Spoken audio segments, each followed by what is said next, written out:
welcome back to my channel. This is Melissa's Art and Life. This is going to be a little bit more about my life. We're just going to get rolling. I don't think I'm going to have art over this one just because I wasn't sure.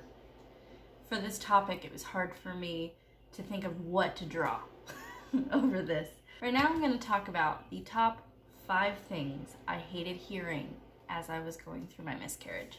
I want to start by saying all of these were said to me by people who love me, that I love. I do not hold any kind of malice to anybody who said any of these things, and I know that most of them were only said to try to encourage me and help me and make me feel better, but they didn't work. If you know what it's like to be pregnant, and especially if you know what it's like to lose a child or to miscarry, you should understand why these things are not good to say to somebody. So, number 5 was, the baby is not alive anyway. This was said to me by 2 different people. One of them is a friend of mine who had also lost a baby, and the other one was a cousin of mine trying to, he didn't even know I was miscarrying, trying to justify his position on termination. In either case, I think it's disgusting and wrong, because the fact of the matter is, my baby was growing, and then when it was no longer growing and my baby was not alive, it came out. It was expelled from my body. Devaluing the life of my baby doesn't make me feel better about the fact that I'm losing my baby. And I understand that, at least from the girl who told me this, she was trying to make me feel better, trying to make me feel not as bad about it, not as grieved about it. But again, the baby had a life, and it was growing, and it was there.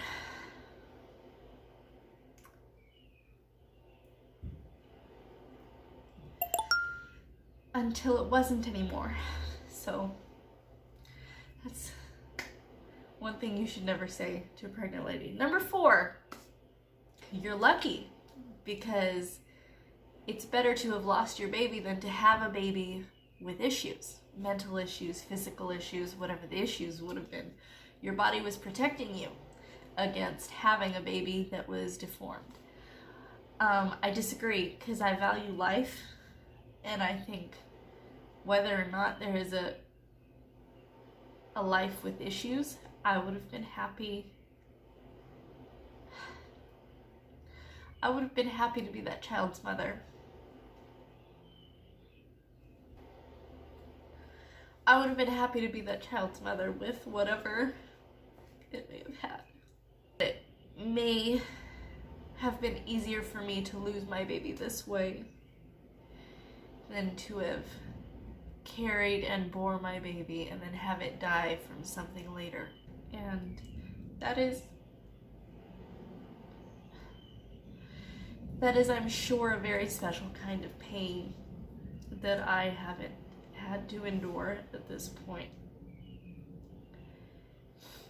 So maybe there's a little bit of merit to that one, but at the same time, I still did not appreciate the fact that whether or not it was intended, the life of my baby was devalued for the sake of trying to make me feel better. The life of my baby, no matter how long it was still important. Number 3. The number 3 thing you should not say to a woman who is miscarrying or potentially miscarrying is, the doctors are probably wrong. This one was also given to me by a very dear friend of mine who had had a few miscarriages. She had also had 2 healthy children. Like, she had a lot of complications in her pregnancy, but at the end ended up with a viable pregnancy. Depression probably doesn't help the situation, but it was still really hard for me to struggle with wanting to get my hopes up and accepting the fact that I was losing this baby. Then I would get another blood test or something to try to prove that maybe it's wrong, and it was just worse and worse news every single time. I wish I would have just consistently, and I did, decide to just pray for the life of my baby as long as I was carrying it. Because when I lost the baby, I knew God had said no. But until then, there was still enough hope for me to pray.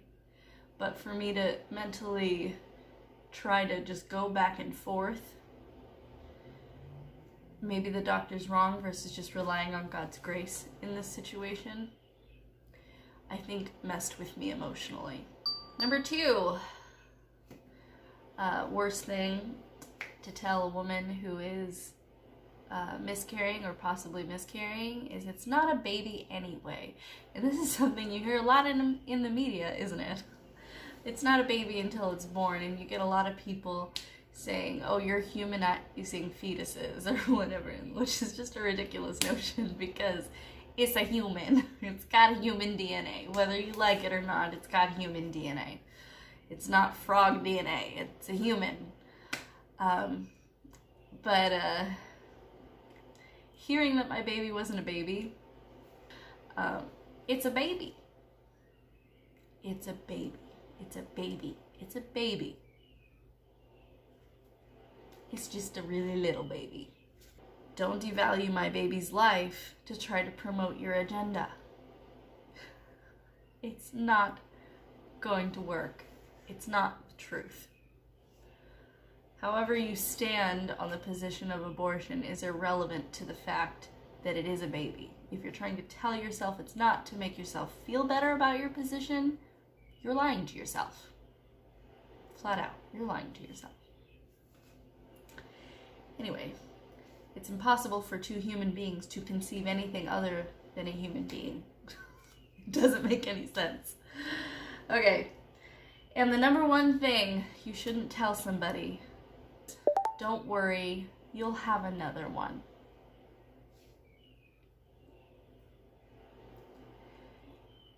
As if having another baby replaces this baby. It doesn't. I still lost a life. There was a baby that I was supposed to hold that I will never get to hold.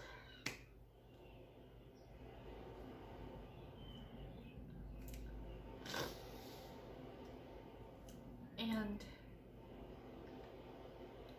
the fact that it hurts is a good thing. And to everybody who has a friend or a loved one, a wife, a girlfriend, a sister who is losing a baby, they are going to hurt. And that's okay. It's healthy. It is a loss.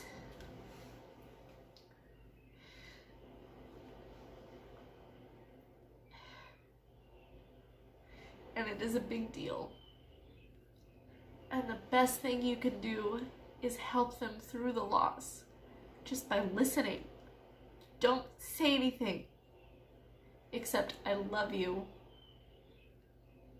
Do you need anything?" It's all you have to say. And I'm here for you. Don't say anything else. Just shut up. Stop talking. And as somebody who likes to talk, I understand how hard that is. I have constant foot and mouth syndrome. The beauty of editing is that you don't have to see all of it. But when it comes to somebody who's in pain, regardless of what the pain is, do not try to devalue their pain. It is real, and it is theirs. Let them go through their pain, their grieving process, and let them come out the other side stronger and hold their hand through it. If somebody is falling into despair, get them out of the house. Show them that life moves forward and that life is still beautiful despite their pain. But don't try to tell them that their pain is not valid, because something else is going to happen, or it wasn't really that big of a deal, because it is that big of a deal. Okay. Sorry, that was more emotional than I wanted to be, but it's something I've been wanting to say since I miscarried. It's been a couple months already, so. Thank you for watching. I know that this wasn't an art video. I've had a couple of not really art videos recently, but hey, this is my art and my life, so thank you for tuning in. Please like and subscribe if you're here to the end. Thank you so much. You're an angel. I love you. It means a lot to me as a small YouTuber if you would support me by liking and subscribing to this video. Subscribing to my channel, liking the video, says a lot to the YouTube algorithm. Thank you so much. I will post my Instagram here, and I will see you guys next time. I have a couple of videos I'm working on simultaneously right now, and hopefully I can be organized enough to complete them all. But thank you so much, and I'll see you next time.